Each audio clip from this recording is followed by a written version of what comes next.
them. You don't have to rely on a tribunal made up of 3 judges to take a decision on behalf of 2.7 million people that collected their PVCs out of the 2.8 million people that registered, and out of the hundreds of thousands that will come out to come and cast their vote. The mandate of the people must be sacrosanct. I am of the school of thought that the greatest injustice you can do to a people. You'll continue with that school of thought. Just a moment. Apologies, Fred and Ziako. Let's quickly get Solomon Ajozogo. Can you quickly give us updates on this particular election? Okay. Hello, Solomon, are you there? Yes, I'm here, Emmanuel. Well, I must say it's like a party here today for the people in Isuofia ward, polling unit 002 in Aguata local government of Anambra state here. In this particular polling unit where the governor is expected to show up and vote, there are 933 voters, registered voters here. And the crowd that I have seen here today looks like it's more than 933. Maybe it's because it's the governor's polling unit. And the odd thing is that if you have 933 voters in this particular unit, then the Independent National Electoral Commission was supposed to have split, this particular polling unit when you have to create a room for maximum of 500 or 600 so that you can have 2 polling units out of this. The turnout here is massive. The voting is going on. Everything is going on smoothly. The electoral officers came in good time, and the people just keep streaming in, as if you turned up a water tap, and they are just coming in to vote. Of course, their son is the one who is in the saddle of government today, and they must show that solidarity. But I imagine that is this actually 933 or is it more than 933? You can see people still sitting and waiting to vote. As they sit, then the line is drawn over there. When that batch finishes voting, then the people who are sitting here, then they move forward. If you look outside there, there's an overflow of people outside still waiting to vote as well under the canopy on the road. So far, I think that this election appears to beat the expectation, the initial narratives of violence, of tension.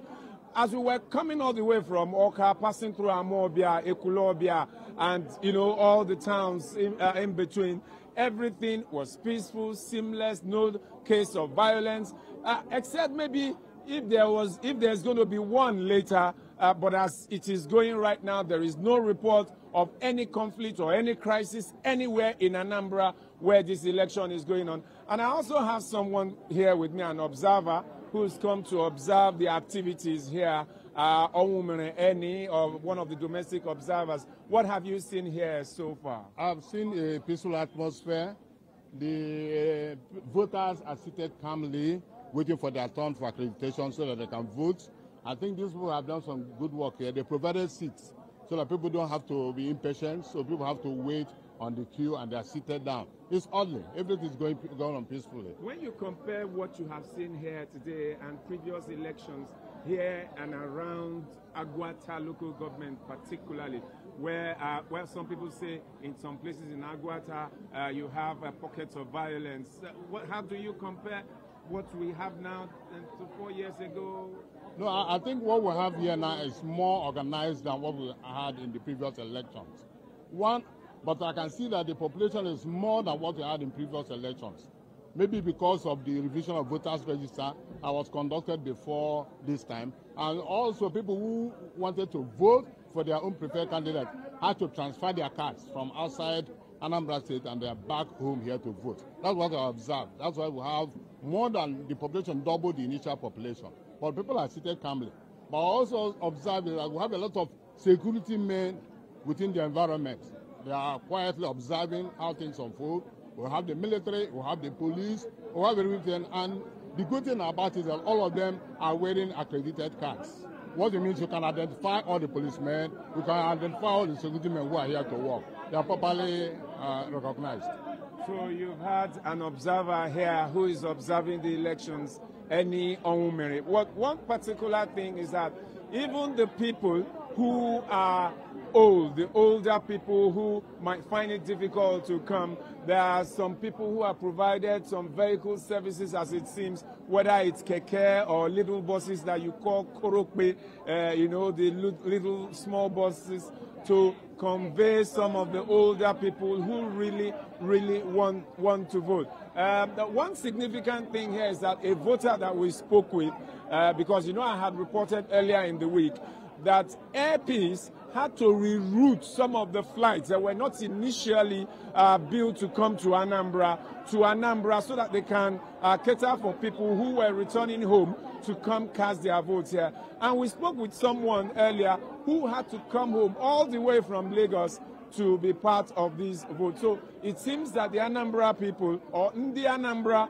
are willing to break the dog to have more than 10% that they had the last time when we had the governorship election. So far, the trend here in Aguata, in polling unit 002 in Isuofia, the hometown of the governor, is showing good signs. We wait for what the others will bring from the other wards and from the other polling units to see if they will surpass the 10% the last time out.